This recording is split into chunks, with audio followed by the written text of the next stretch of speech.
അതിജീവനത്തിനായി സമരം നടത്തുന്ന ആശാ വർക്കർമാരെ തിരിഞ്ഞു നോക്കാതെ സംസ്ഥാന സർക്കാർ പ്രതിഷേധ സമരം 13ാം ദിവസത്തിലേക്ക് എത്തിയിട്ടും ചർച്ചയ്ക്കും പ്രശ്നപരിഹാരത്തിനും സർക്കാർ തയ്യാറാകുന്നില്ല. അതിനിടെ അനിശ്ചിതകാല പണിമുടക്ക് കൂടി ആശാ വർക്കർമാർ പ്രഖ്യാപിച്ചതോടെ ആരോഗ്യ മേഖലയിലെ പ്രതിരോധ പ്രവർത്തനങ്ങളും താളം തെറ്റുകയാണ്. വിവരങ്ങളുമായി എസ് ശാലിനി ചേർന്നുണ്ട് തിരുവനന്തപുരത്ത് നിന്നും. ശാലിനി, അതിജീവനത്തിനായി സമരം നടത്തുന്ന ആശാ വർക്കർമാരെ സർക്കാർ തിരിഞ്ഞു നോക്കാതെ അവഗണിക്കുകയാണ്. ഒപ്പം അവർ അനിശ്ചിതകാല പണിമുടക്ക് കൂടി പ്രഖ്യാപിച്ചതോടെ ആരോഗ്യ മേഖല വലിയൊരു പ്രതിസന്ധിയിലേക്കല്ലേ കിടക്കുന്നത്?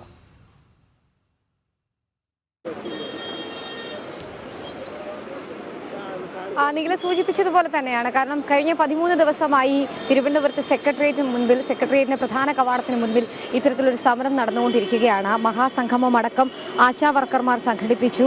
ഏകദേശം 26,000-ലധികം വരുന്ന ആശാ വർക്കർമാരുടെ സമരം അങ്ങനെ 13ാം ദിവസത്തിലേക്ക് കടക്കുകയാണ്. രാപ്പകൽ സമരമാണ് ഈ ആശാ വർക്കർമാർ കഴിഞ്ഞ കുറേ ദിവസങ്ങളായി ഇവിടെ തുടർന്നുകൊണ്ടിരിക്കുന്നത്. പക്ഷേ ഇതുവരെ ഇതിൽ കൃത്യമായി നടപടി എടുക്കാനോ അല്ലെങ്കിൽ കൃത്യമായൊരു ഉറപ്പ് ഇവർക്ക് നൽകാനോ സർക്കാർ സംവിധാനങ്ങൾക്കാകുന്നില്ല എന്നുള്ളതാണ് ഏറ്റവും ശ്രദ്ധേയമായിട്ടുള്ള കാര്യം. 13 ദിവസമായിട്ടും ഈ ഒരു സമരത്തോട് മുഖം തിരിക്കാനോ അല്ലെങ്കിൽ അവരുമായി ഒരു ചർച്ചയ്ക്ക് നടക്കാനോ അല്ലെങ്കിൽ അവരുടെ ആവശ്യങ്ങൾ എന്തൊക്കെയാണ് എന്ന് ചോദിച്ചറിയാനോ സർക്കാർ തയ്യാറാകുന്നില്ല എന്നുള്ളതാണ് ഏറ്റവും ശ്രദ്ധേയമായിട്ടുള്ള കാര്യം. ഓണറേറിയം വർദ്ധിപ്പിക്കുക, വിരമിക്കൽ ആനുകൂല്യമായി 5 ലക്ഷം രൂപ അനുവദിക്കുക, പെൻഷൻ ഉറപ്പാക്കുക തുടങ്ങി ഏറ്റവും അടിസ്ഥാനമായിട്ടുള്ള ആവശ്യങ്ങൾ ഉന്നയിച്ചുകൊണ്ട്, നിസ്സാര ആവശ്യങ്ങൾ ഉന്നയിച്ചുകൊണ്ടാണ് കഴിഞ്ഞ 13 രാപ്പകലുകൾ ഈ വനിതകൾ, ഈ ആശാ വർക്കർമാർ ഇവിടെ സമരം ചെയ്തുകൊണ്ടിരിക്കുന്നത്. കഴിഞ്ഞ കൊറോണ കാലത്തൊക്കെ പ്രതിരോധ പ്രവർത്തനങ്ങൾക്ക് ചുക്കാൻ പിടിച്ച ഒരുപക്ഷെ മന്ത്രി അടക്കമുള്ളവർ മാസ്ക് ഇട്ട് സെക്രട്ടേറിയറ്റിലെത്തിരിക്കുമ്പോൾ പ്രതിരോധ പ്രവർത്തനങ്ങൾക്കായി ഫീൽഡിലേക്ക് ഇറങ്ങി പ്രവർത്തിച്ച സാധാരണക്കാരായ ഓരോ വീട്ടമ്മമാരുമാണ് ഇപ്പോൾ ഈ സെക്രട്ടേറിയറ്റ് പടിക്കൽ വന്ന് ഈ സമരം ഇരിക്കേണ്ട സാഹചര്യത്തിലേക്ക്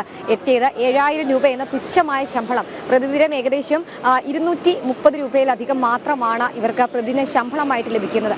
അത് തന്നെ ഒന്ന് വർദ്ധിപ്പിക്കണം. ഒപ്പം തന്നെ 5 ലക്ഷം രൂപ വിരമിക്കൽ ആനുകൂല്യമായി നൽകണം എന്നടക്കമുള്ള ആവശ്യങ്ങൾ, ഇവരുടെ അടിസ്ഥാന ആവശ്യങ്ങൾ ഉന്നയിച്ചുകൊണ്ടാണ് ഈ ഒരു പ്രതിഷേധ സമരം ഇപ്പോൾ തുടരുന്നത്. കഴിഞ്ഞ ദിവസങ്ങളിൽ ചർച്ച നടത്തിയെങ്കിലും ആ ചർച്ച പരാജയപ്പെടുന്ന സാഹചര്യം ഉണ്ടായിരുന്നു. പിന്നീട് ആരോഗ്യമന്ത്രിയെ നേരിട്ട് ഇവർ കാണാൻ ശ്രമം നടത്തിയെങ്കിലും അതടക്കമുള്ള കാര്യങ്ങൾ നടന്നില്ല. ഇനിയിപ്പോൾ അല്പസമയത്തിനകം രമേശ് ചെന്നിത്തല അടക്കമുള്ള കോൺഗ്രസ് നേതാക്കന്മാർ ഈ സമരപ്പന്തലിലേക്ക് എത്തുകയാണ്. വിവിധ മേഖലകളിൽ നിന്ന്, സമൂഹത്തിന്റെ വിവിധ മേഖലകളിൽ നിന്നുള്ള ഐക്യദാർഢ്യം ഈ സമരത്തിന് ഉണ്ടാകുന്നുണ്ട്.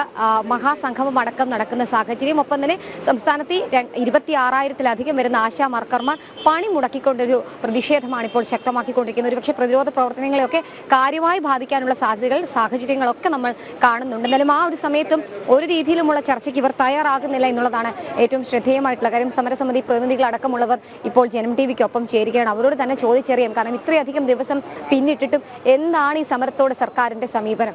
കാരണം ഇപ്പോൾ 13ാം ദിവസമായിരിക്കുന്നു. ഒരു രീതിയിലുമുള്ള അനുരഞ്ജനമില്ല, ചർച്ചയില്ല, നടപടിയില്ല. തുടരാൻ തന്നെയാണ് തീരുമാനം എന്നറിയാം. പക്ഷേ എന്തുകൊണ്ടാണ് സർക്കാർ നിങ്ങളെ ഒന്ന് പരിഗണിക്കുക? അത് എന്താ പറയണമെന്ന് സർക്കാരല്ലേ അത് തീരുമാനിക്കണമെന്ന്. അവർക്ക് അവരുടെ മുന്നിൽ മറ്റെന്തെങ്കിലും തടസ്സങ്ങളുണ്ടോ എന്നുള്ളത് നമുക്കറിയത്തില്ല. നമ്മൾ സർക്കാരിന് ഏറ്റവും ബുദ്ധിമുട്ടില്ലാത്ത തരത്തിലുള്ള കുറച്ച് കാര്യങ്ങളാണ് ഇത് അനുവദിച്ച് തരുന്നതിൽ. വളരെ വലിയ പ്രയാസങ്ങളുള്ള കാര്യങ്ങളൊന്നും അല്ല ചോദിച്ചേക്കുന്നത്. അപ്പോൾ അതെന്താണെന്നുള്ളത് നമുക്കറിയത്തില്ല. എന്തായാലും അനുവദിച്ച് തരുന്നത് വരെ ഇവിടെ ഇരിക്കാൻ തന്നെയാണ് നമ്മുടെ തീരുമാനം. സർക്കാരിനെ സംബന്ധിച്ചിടത്തോളം ബാക്കി എല്ലാ കാര്യത്തിലും പണമുണ്ട്. ഈ തുച്ഛമായ ശമ്പളം വർദ്ധിപ്പിക്കാനും നിങ്ങളുടെ ആവശ്യങ്ങൾക്കും പണമില്ല എന്ന് പറയുമ്പോൾ നിങ്ങളെ അവഗണിക്കുകയല്ലേ? സമരത്തോട് മുഖം തിരിച്ചു നിൽക്കുന്ന ഒരു സമീപനമാണ് തുടക്കം മുതൽ നമ്മൾ കാണുന്നത്. അങ്ങനെ തന്നെയാണ് നമ്മളും വിചാരിക്കുന്നത്. പണി മുടക്കിക്കൊണ്ടൊരു സമരത്തിലേക്ക്, അനിശ്ചിതകാല സമരത്തിലേക്ക് കടന്നിരിക്കുകയാണ്. ആ പണിമുടക്ക് കാര്യമായി തന്നെ ആരോഗ്യ മേഖലയെ ബാധിച്ചിട്ടുണ്ടെന്ന് തോന്നുന്നു. തീർച്ചയായിട്ടും. കാരണം കഴിഞ്ഞ 10-ാം തീയതി മുതൽ തന്നെ ഇവിടെ വന്നിരിക്കുന്ന ആളുകളെല്ലാം പണിമുടക്കിക്കൊണ്ട് തന്നെയാണ് വന്നിരിക്കുന്നത്. അത് ബാധിക്കുന്നുണ്ട്. കാരണം കുഞ്ഞുങ്ങളുടെ കുത്തിവയ്പ്പടക്കം, ഈ പ്രായമായവരുടെ പാലിയേറ്റീവ് അടക്കമുള്ള ഒത്തിരി കാര്യങ്ങളുണ്ട്. അത് ബാധിക്കും തീർച്ചയായിട്ടും. നമുക്കും അതിനകത്ത് വിഷമമുണ്ട്. നമ്മൾ പൊതുജനങ്ങൾക്ക്, സാധാരണക്കാർക്ക് സേവനം ചെയ്യുന്ന ആളുകളല്ലേ. അത് തടസ്സം വരുന്നതിൽ നമുക്ക് വിഷമമുണ്ട്. പക്ഷെ നമ്മുടെ ജീവിത പ്രയാസങ്ങളും ബുദ്ധിമുട്ടുകളും പരിഹരിക്കണ്ടേ. അത് പരിഹരിക്കാനല്ലേ നമ്മളിവിടെ ആവശ്യപ്പെട്ടുകൊണ്ട്. എത്ര ദിവസം കഴിഞ്ഞാലും തീരുമാനമാകാതെ ഇവിടെ നിന്ന് പിന്നോട്ടില്ല എന്നുള്ളത് അത് അങ്ങനെ തന്നെയാണ് നമ്മുടെ തീരുമാനം. സൂചിപ്പിച്ചതുപോലെ തന്നെയാണ് സമരവുമായി തുടരുകയാണ്. ഇന്നിപ്പോൾ 13 ദിവസം പിന്നിടുന്നു. ആരോഗ്യമന്ത്രി അടക്കമുള്ളവരെ കാണാൻ ശ്രമം നടത്തുന്നുണ്ട്. പക്ഷേ യാതൊരു രീതിയിലുള്ള നടപടികളും അവരുടെ ഭാഗത്തു നിന്ന് ഉണ്ടാകുന്നില്ല. പ്രതിരോധ പ്രവർത്തനങ്ങളെ അടക്കം കാര്യമായി തന്നെ ഈ സമരം ബാധിച്ചു തുടങ്ങിയിട്ടുണ്ട് എന്നുള്ളതാണ് ഈ ആശാവർക്കർമാർ വ്യക്തമാക്കുകയും ചെയ്തിട്ടുള്ളത്. പ്രത്യേകിച്ച് ഈ കുത്തിവെപ്പ്, മഴക്കാലപൂർവ്വ ശുചീകരണ പ്രവർത്തനങ്ങൾ, അതിൻ്റെ റിപ്പോർട്ടുകൾ തയ്യാറാക്കൽ, ഒപ്പം തന്നെ ചൂട് കൂടുകയാണ്. സംസ്ഥാന വ്യാപകമായി പലവിധ പകർച്ചവ്യാധികൾ പടർന്നു പിടിച്ചുകൊണ്ടിരിക്കുകയാണ്. അതിൻ്റെയൊക്കെ പ്രതിരോധ പ്രവർത്തനങ്ങൾ നടത്തേണ്ട, അതിനൊക്കെ ചുക്കാൻ പിടിക്കേണ്ട പ്രധാനപ്പെട്ട ഫീൽഡിൽ നിൽക്കുന്ന ആശാ വർക്കർമാരാണ് ഈ പ്രത്യക്ഷ സമരത്തിലേക്ക് ഇപ്പോൾ നീങ്ങിയിട്ടുള്ളത്. എന്തായാലും പ്രതീക്ഷയുണ്ട് അവർക്ക്. അതേസമയം തന്നെ 13 ദിവസം ആകുമ്പോഴും സമരത്തെ കാണാതെ സമരത്തോട് മുഖം തിരിച്ച സമീപനം സർക്കാർ സ്വീകരിക്കുന്നു എന്നുള്ളത് തന്നെയാണ് ഈ Kerala ASHA worker health workers association ഇപ്പോൾ വ്യക്തമാക്കിയിട്ടുള്ളത്. എന്തായാലും ഇന്നടക്കം മഹാസംഗമമായി ശക്തമായ പ്രതിഷേധത്തിലേക്ക് നീങ്ങാൻ തന്നെയാണ് ഈ ആശാ വർക്കർമാരുടെ തീരുമാനം. നിഖിൽ.